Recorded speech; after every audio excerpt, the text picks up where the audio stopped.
Well, this is great. I can't see. Hey, I'm Gav, and welcome back to the channel, where today we're going to talk about the best Star Wars video game.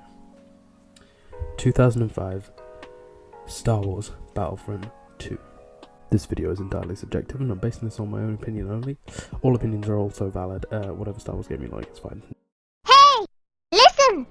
I think it's been well documented by a lot of people that Star Wars Battlefront 2 is held in very high regard. But I wanted to throw my 2 cents into this because a lot of my love for this game doesn't come from how good the game is, but how the game shaped my love for video games. But first, let's talk about the game. Watch those wrist rockets! So Star Wars Battlefront 2 was released in 2005 and was developed by Pandemic Studios and published by Lucasfilm Arts back when that was a thing.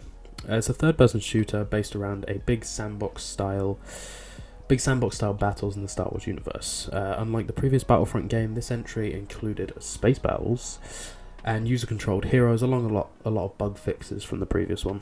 And each faction, you get 4 main classes that you could play as. You've got the infantry, the heavy, the sniper, and the engineer. Plus a couple of factions had special classes you could play as, such as the clone jet trooper, the rebel Bothan spy. My personal favourite being the Clone Commander with the shoulder-mounted chain minigun thing. The list of heroes you had access to from launch was also vast. I'm looking at you, EA. It included series staples such as Han, Luke, Leia, and Vader, but also fan favourites such as Man with a Weird-Shaped Head, also known as Ki-Adi-Mundi, and World's Worst Bounty Hunter, Boba Fett.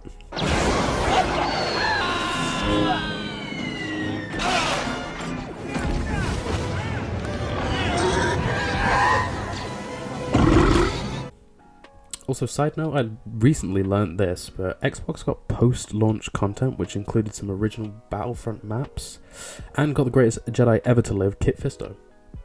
So 15 years later, I'm still upset about that. So the game featured 3 big modes. The campaign, set around the story of the 501st Clone Legion, Galactic Assault, which was a strategy-based game mode, and then the real fun mode, Instant Action. This game was released back when Couch Co-op was still alive, and you could sit down on your PS2 and load in countless battles with your friends. It was great. You had close-knit, tight battles in Jabba's palace where you could fall into the Rancor pit, or maybe you wanted to create the Battle of Hoth with snowspeeders taking down Imperial walkers. Or maybe even fly an X-Wing into a Star Destroyer and destroy it from the inside, or maybe even you could... Okay, I'm rambling, but there were a lot of options. I think the real reason for me that this game holds a special place in my heart is it's the first real video game I got stuck into. I didn't grow up with a Nintendo console, so I didn't grow up with Mario and Zelda and Metroid, and although I've had a PlayStation 1 and 2 before Battlefront 2 came out, I never really poured that much time into anything. The thing that occupied my life as a child was Star Wars. I was obsessed with it. I remember being 9 years old and logging onto the family computer and watching the Star Wars Battlefront 2 trailer hundreds of times. I was so excited to finally be able to be in Star Wars. For years, we trained to win the battle that would end this war. Now all we could do was wait to see which side would strike first. I would get up early every Saturday morning, rush downstairs, turn on the game, and play for as long as my parents would let me. It shaped the reason that I love video games. It's the reason I still get excited about Star Wars video games these days. And it's the reason I spend all day playing video games now, except I don't have parents around to tell me to stop. The co-op aspect of it meant that you could also team up with your friends and play. But for me, that friend was my little brother. We would always argue over what maps we wanted to put in, and then we'd end up loading in way too many maps, which would always culminate in the Heroes vs Villains game on Tatooine, which we never really knew how to finish, so that would always just signal the end of our gameplay. The great thing about this game is that you had this sandbox where you could just run around and enjoy being in the Star Wars universe. Especially this was released around the time of the prequels, so the game coming out you could recreate the iconic Geonosis battle from Episode 2.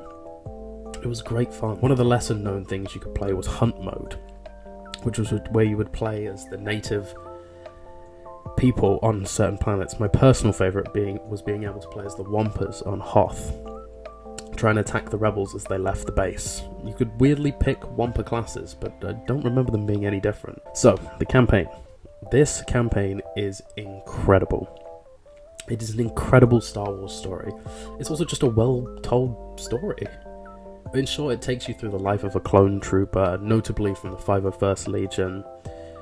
It starts with their induction at the Battle of Geonosis and follows them through the Clone Wars until they move into the Empire and become stormtroopers. That even includes a heart-wrenching mission where you have to fight your own brother clones back on Kamino. Although there's a few set pieces that are exciting, the gameplay's mostly the same as you would find in the instant action. And the thing that sets it apart really makes you feel like you're living through the story of the clones. One of the standout missions is where you go to the Jedi Temple and have to fight through the hordes of Jedi to make sure that they are all destroyed. It's exciting and fun, and on the higher difficulties, the Jedi really put up a fight. I remember being a kid and just not being able to get through that level. They even got Tamura Morrison to come back to do all the clone voices, which is great because, you know, he doesn't really do the clone voices now. It tends to be D. Bradley Baker, so to get him in for that game was fantastic. So I'll talk quickly about Galactic Assault. It's a game mode I never really played as a kid because there was too much time waiting around and not actually playing the game. But now as an adult, it's kind of a game mode that I yearn for, and I wish it had more depth.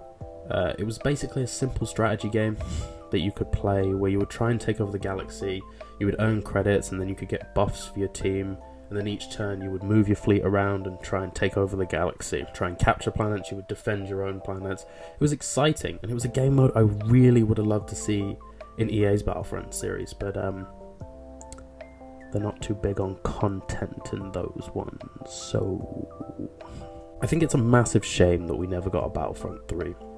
It was supposed to happen. You can read about it all online and what happened, and you can even watch some gameplay. And it looks like EA might not even do a Battlefront 3. Although Battlefront 2 was fantastic, it just didn't get what they were looking for. So we're at a point where the Battlefront series could be over, which blows my mind because the games are amazing. And I think the fact that this could be the end means that I'm going to have to boot up the PlayStation 2 and start playing Battlefront 2 again. So, all in all, I think I've made my love for this game very clear. And look, it may not have a cult following like some of the other Star Wars games, and it may not be as pretty now, or as new as the newer ones, but there's just something special about this game. And although I do actually love the new Battlefront 2, there's just something about the magic of this game that I don't think will ever be beaten. And it may be 15 years old now, but I still love this game, and I still play it to this day. And that's why it is the best Star Wars video game.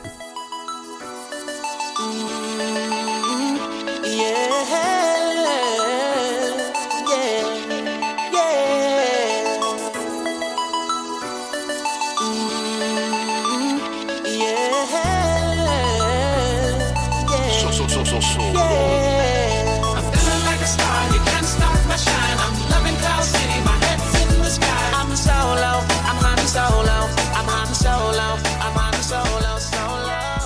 Yeah, I'm feeling good.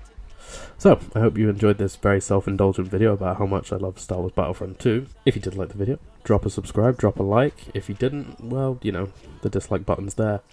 If you'd like to see more content, there is more content coming. And if you're feeling particularly bored, we'll be streaming over on Twitch at twitch.tv/minimal effort required if you want to come see me play some fun games and then also grind out some Warzone. If not, I hope you have a nice day.